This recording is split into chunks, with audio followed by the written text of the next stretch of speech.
बिस्मिल्लाहिर्रहमानिर्रहीम। अस्सलाम वालेकुम। कुकिंग विद मासवा में आपको खुशामदीद कहती हूँ। कुकिंग विद मासवा में आज जो डिश बनाऊँगी वो है आम का मुरब्बा। कैरी का सीज़न है तो मैंने सोचा क्यों ना मासवा उमर की जो दादी का फेवरेट है आम का मुरब्बा वही बना लिया जाए।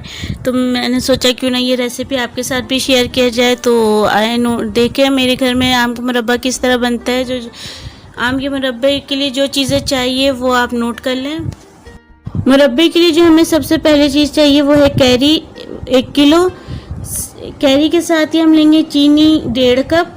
मेरा आम जो मीठा था तो इसलिए मैंने चीनी जो वो 1.5 कप लिया। आप 2 कप भी ले सकते हैं। ज़ाफ़रानी रंग लेंगे 1/2 टी स्पून। ज़ाफ़रानी रंग के साथ ही लेंगे कलौंजी 1 टीस्पून। कलौंजी के साथ मैंने लिया था नमक 1 टीस्पून। चॉप लहसुन है 1 टेबल स्पून। साथ में मैंने पिसी मिर्च भी लिया था 1 टीस्पून। तो चले कैरी को सबसे पहले छील लेते हैं और उसको लंबाई में मोटे मोटे काट लेंगे।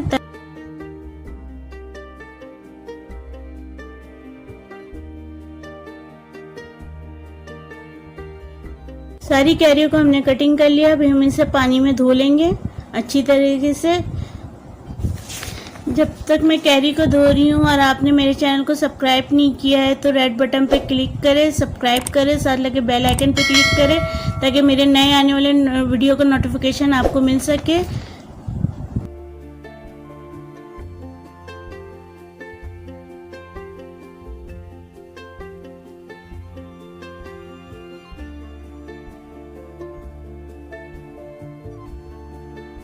कैरी को अच्छी तरह धोने के बाद इसे एक पैन में डालेंगे। साथ में इसके 1 गिलास पानी ऐड करेंगे हम और ज़ाफ़रानी रंग ऐड करके इसको अच्छी तरह मिक्स करके बॉईल करने के लिए चढ़ा देंगे चूल्हे पे। जैसे ही बॉईल होगा अब हम इसमें चीनी ऐड कर देंगे। चीनी के साथ ही हम इसमें पिसी मिर्च, कलौंजी, साथ में हम इसमें लहसुन, चॉप लहसुन,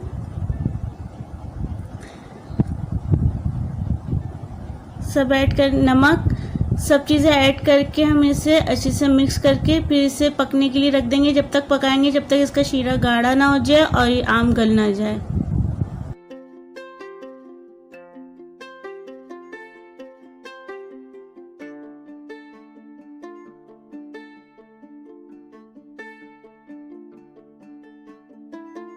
दरमियाने आंच पर तकरीबन हमने 20 से 25 मिनट इसे पकाया और देखिए इसके 20 से 25 मिनट के बाद इसका शीरा भी गाढ़ा हो गया और आम भी हमारे अच्छी तरह गल गए। अब हम इसे डिश आउट कर लेंगे।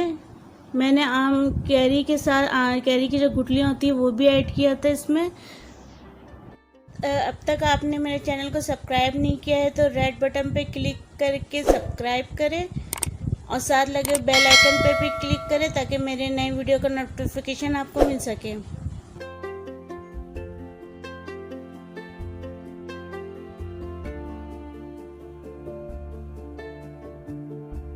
मेरा आम का मुरब्बा तैयार हो गया। इसे ठंडा करके आप पराठों के साथ पेश करें, बहुत ही मज़ेदार लगेगा। अल्लाह हाफिज़।